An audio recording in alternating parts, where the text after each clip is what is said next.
Hey everyone, welcome back to Colors and Light. I'm so glad that you've joined me today for another conversation, and thank you all for listening to the first episode. To everyone who subscribed, to everyone who dropped their comments, their reviews, thank you so much. And if you are listening for the first time, welcome. This is Colors and Light podcast, and here what we do is talk about life, the different colors life paints before us. We talk about how God is the light that we find in between all those colors. So welcome.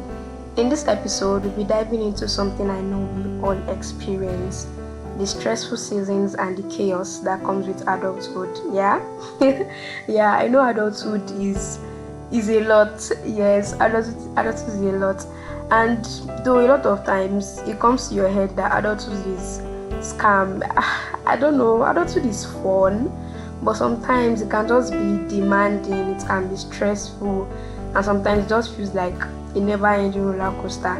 Everything just happens at once, and there is really nothing interesting, nothing different happening. It's like you're just waking up every day and you're repeating the same cycle, going to work, going to classes, the hustle, everything. It's just like everything is just happening, and there's no space, there's no breathing space in between. But you know what? It's still going to get better. That's it.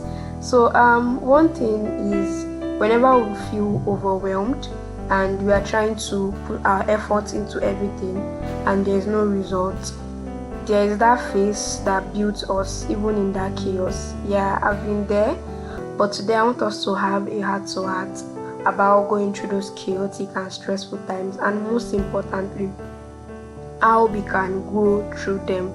Yes, even though we've had hard seasons, they always make us stronger. And this episode will discover how to find strength when everything feels too much. So get comfortable and let's talk about the colors of chaos. So there are times in life when I feel completely drained. You know those moments when you're just hustling day in, day out, and you're trying to keep it all together. But when you look around, you feel like there is nothing to show for it. Like you're just giving all, but the results don't even match your efforts. Honestly, it's a very tough feeling. There are days when it feels like life is just too much, and there is a lot going on and everything is not making sense. You're trying to put the pieces together and it's not even coming together. The puzzle is not even puzzling. Life is not even lifing.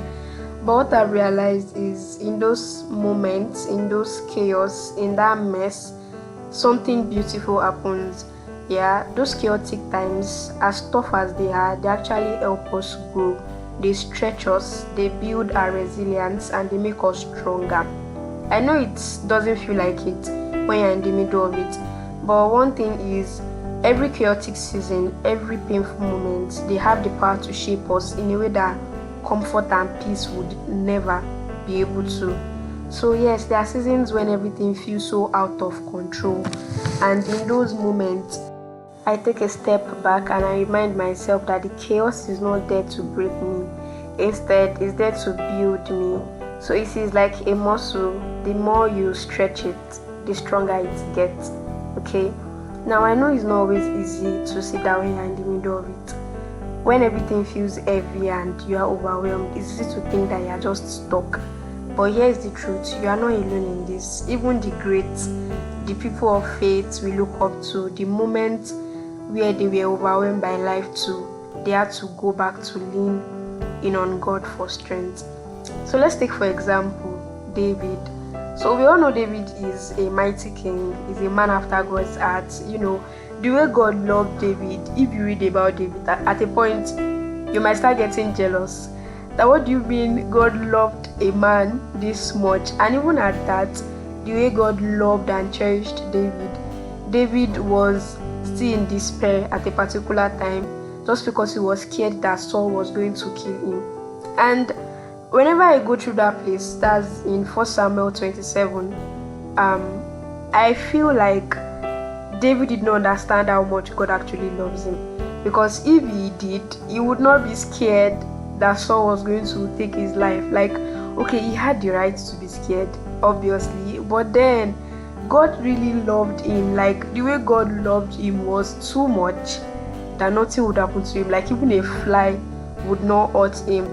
And there is Elijah. Now this one is very interesting because Elijah is the prophet that called down fire from heaven and he did amazing things by God's power. And then one chapter after he called down fire, that's 1 Kings 18.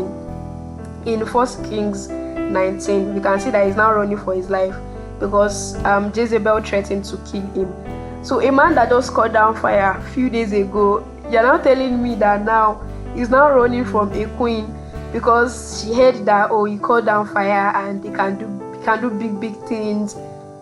She now threatened him that I'm going to cut off your head. And we can see Elijah is now running, he's getting scared and overwhelmed and everything. Is so I don't know, confusing. But yet in that moment of vulnerability, God did not abandon him. God gave Elijah rest and God spoke to him. God reminded him that he was still there with him, and the part that even took me was the part that God gave him food. Like so even in everything, the first thing that God did was just to wake him up that, see, eat first. So when you're in the middle of that chaos, I think one lesson you can learn is just to eat first. Like, just calm down, sleep, eat, and just continue facing it. So this is a reminder that even in our weakest moments, God is always there. God does not leave us. So his light shines in the darkest places. Where we feel that is the scariest, that's where God's light shines the brightest.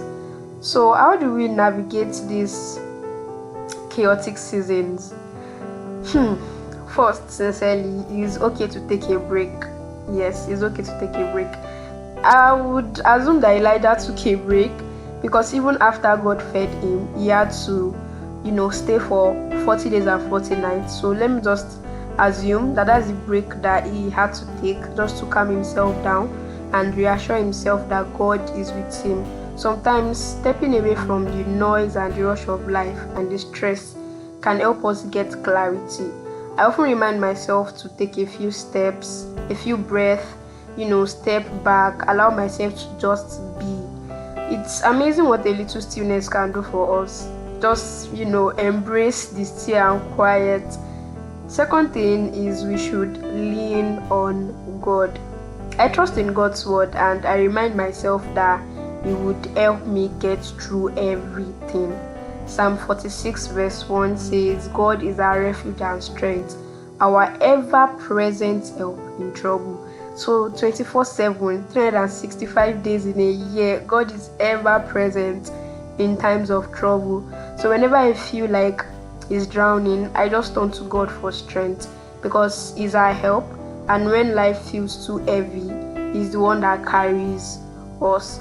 And okay, I could remember I had this jotter back then in secondary school.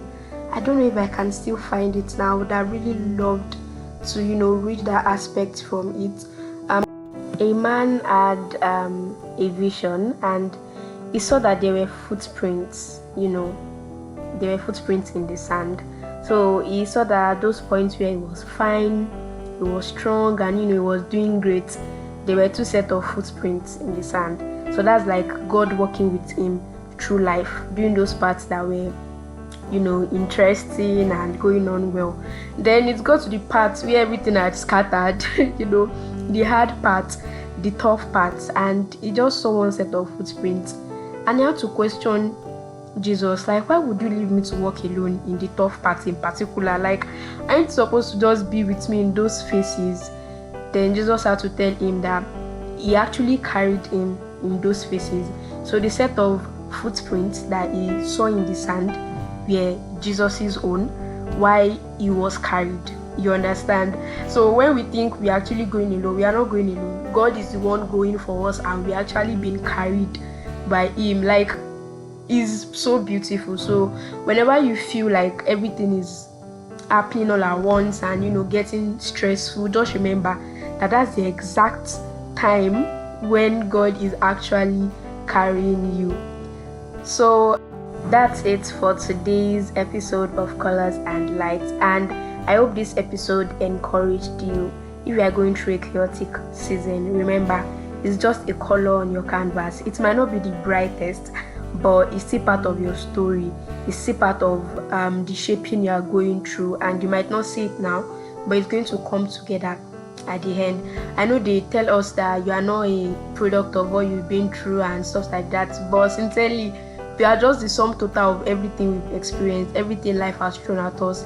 We are built and molded in that way. We've been through life, and all those experiences are what make us up.